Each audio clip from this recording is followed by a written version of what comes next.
दोस्तों, रूस यूक्रेन युद्ध के बाद से दुनिया में ऐसा संकट आया है जिसकी चपेट में एक से एक देश आ रहा है और दुनिया के देशों का दिवालिया निकल रहा है।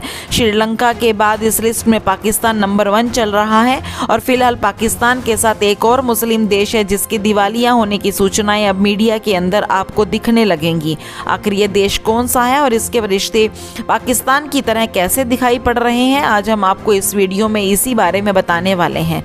तो चलिए देखते हैं इसके बारे में। दोस्तों, यह देश है मिडिल ईस्ट का इजिप्ट। इजिप्ट का नाम सुनकर कई लोगों के मन में एक इमेज बनी होगी और यह इमेज है पिरामिड की, ममीज की।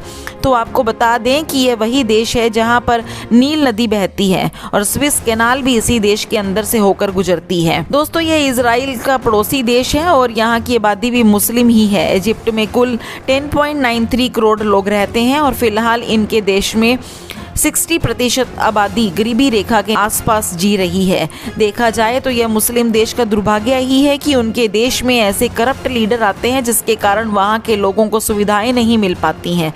दोस्तों, जिस तरह से पाकिस्तान के अंदर 24.5% की दर से महंगाई चल रही है, वैसे ही इजिप्ट के अंदर भी महंगाई की दर 21.3% चल रही है। हालांकि इजिप्ट के अंदर $129.65 इजिप्शियन पाउंड का चल रहा है, लेकिन उनकी मार्केट में ढूंढने से भी डॉलर नहीं मिल रहा है और हाल ही में उनकी सरकार ने IMF से $3 अरब की वित्तीय सहायता भी ली है। ऐसे में आप सोच रहे होंगे कि इजिप्ट की इतनी दुर्दशा कैसे हो गई। आपको बता दें कि इनका ट्रेड घाटा लगातार बढ़ता जा रहा है और दूसरी तरफ रूस यूक्रेन युद्ध के कारण यहाँ पर चीजें महंगी हो गई हैं। साथ ही कोविड का प्रभाव भी उनके टूरिज्म पर पड़ा है और टूरिज्म पर इनके देश में गिरता जा रहा है।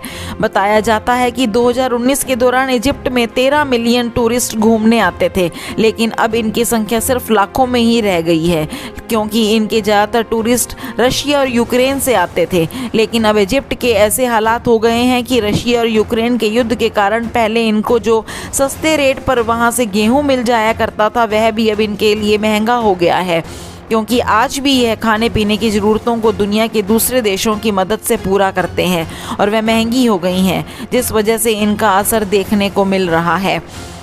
हालांकि इजिप्ट की मिलिट्री वहां के प्राइवेट सेक्टर के लिए एक वन साइड ऑप्शन बनकर उभरी है क्योंकि इजिप्ट की मिलिट्री आज अपने देश की रक्षा तो करती ही है, साथ ही इजिप्ट के 2300 से भी ज़्यादा प्रोजेक्ट को चलाने वाली भी मिलिट्री ही है और आज भी इजिप्ट के ज़्यादातर लोग इस प्रोजेक्ट्स के अंदर काम करके ही अपना रोजगार हासिल करते हैं।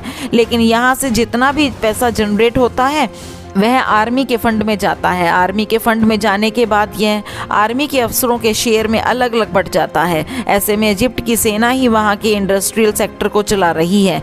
ऐसे में ये कहा जा सकता है कि मिलिट्री ही इस देश को कंट्रोल कर रही है और यही कारण है कि आज पाकिस्तान के साथ साथ इजिप्ट भी काफ़ी मुश्किल हालातों से गुजर रहा है। हालांकि इजिप्ट का थोड़ा गुजारा इसलिए चल रहा है क्योंकि बाकी बड़ी बड़ी मुस्लिम कंट्रीज इजिप्ट की मदद के लिए आगे आ रहे हैं और उन्हें भर भर के पैसा दे रहे हैं, जिस दिन थोड़ी राहत मिली है। लेकिन इजिप्ट के हालात इस वक्त काफ़ी बिगड़ चुके हैं और लगभग पाकिस्तान की तरह ही हो चुके हैं। तो दोस्तों, ऐसे में इस खबर के बारे में आपकी क्या राय है, हमें कमेंट करके ज़रूर बताएं और अब आपको बताते हैं ऐसी ही एक और बड़ी खबर।